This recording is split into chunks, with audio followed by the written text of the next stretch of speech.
almost everything you take yourself to be as a matter of subjectivity has its basis in the brain, with one exception. I mean, I have written about this, that we have not reduced consciousness itself to brain function. That's a fairly formidable exception. It's huge.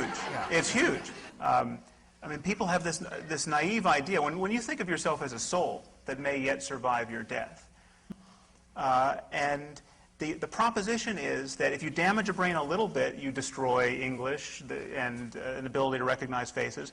But if you damage it totally at death, lo and behold, the soul, still able to recognize grandma, will rise off the brain and go into a tunnel of light. These are scientific claims, and they are profoundly naive. It's not a scientific claim. But the essence of what a human being is, which is the one thing that you say we don't have a scientific explanation for, is consciousness. The morality, consciousness, all these things which are susceptible of scientific exploration are not susceptible of scientific explanation. We are terrified to lose the people we love in this world. And religion is the strategy we have adopted to keep that terror at bay. Except that it's just not true that religion is the strategy that we've adopted to deal with that fear. Religion is infinitely more than that and more complicated than that. Religion is also the recognition that the world is filled with an order that is inaccessible to measurement and reason. It's the recognition that human beings have a certain purpose in this world. It's the things actually that you espouse, although you don't espouse them with a religious purpose. I mean, it's the thing that gives meaning to what you say when you say this form of religion is bad and this form of religion is good. A moral judgment for which you have no basis if there is, in fact, no moral order. If it's just... Well, I absolutely did not say there was no moral order. So this is... Well, where does the moral order come from? Okay, this is something I want you to all know. Before we talk on that level, I want a kind of a big picture view for you all to notice. There are three ways to defend religion. One is to argue that religion is true. Another is to argue that religion is useful. Okay, right. And this is a religion is useful argument. Religion is the basis for morality. Please notice that this is a very different track. Even if I conceded that religion is profoundly useful, so useful as to be indispensable.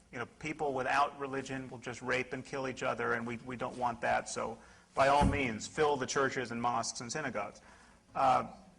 That would not, for a moment, grant credence to the idea that one of our books was dictated by an omniscient being, or that such a being exists. I could invent a religion for you right now.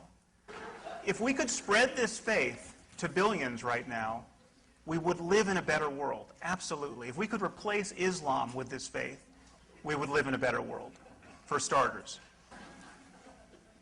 If you live in a world in which the laws of that world fit with the natural world, then it suggests that, in fact, you are living the way you are supposed to live, the way that the world intends you to live. If there is, I'm not saying this is a proof, but that it's a support, no doubt. If there is a God who ordains a certain morality, and you live that morality, and in fact it creates a good society and a happy life, and all those things, then of course it lends credence to the idea that the world is designed a certain way by a designer who wants a certain thing.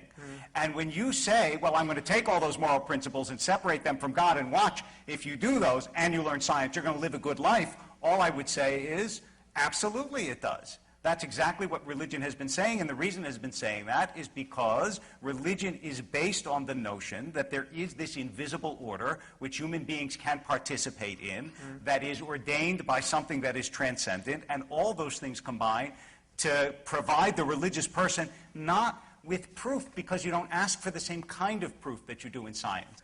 It's just the way it is. Or if I say Saul Bell is a wonderful writer, and you say to me, put that in a test tube, put that in a test tube, or I won't believe it. Yes. But no the existence of God is not a scientific claim. No scientist and no atheist has ever argued that every claim is scientific or needs to be subjected to that kind of proof.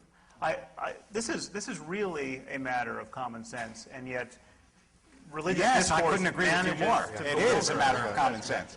And yet it's violated all the time when you say to me, why isn't there any proof for God? And the answer is, it's not a scientific claim. That's exactly, I mean, for the last, I don't know, 45 minutes, that's what I've been trying to say. What people actually believe is that one, they're rewarded after death in certain circumstances. And in the case of Islam, it matters if you die in the right circumstances, and nothing's more auspicious than dying a martyr. So I'm happy to make common cause with you to say this kind of religion is bad religion. Okay, but when you extrapolate that to all religion is bad and we should have the end of faith, what you're doing is you're doing the equivalent of saying, because there is junk science, let's throw out all the PhDs. No, it's a false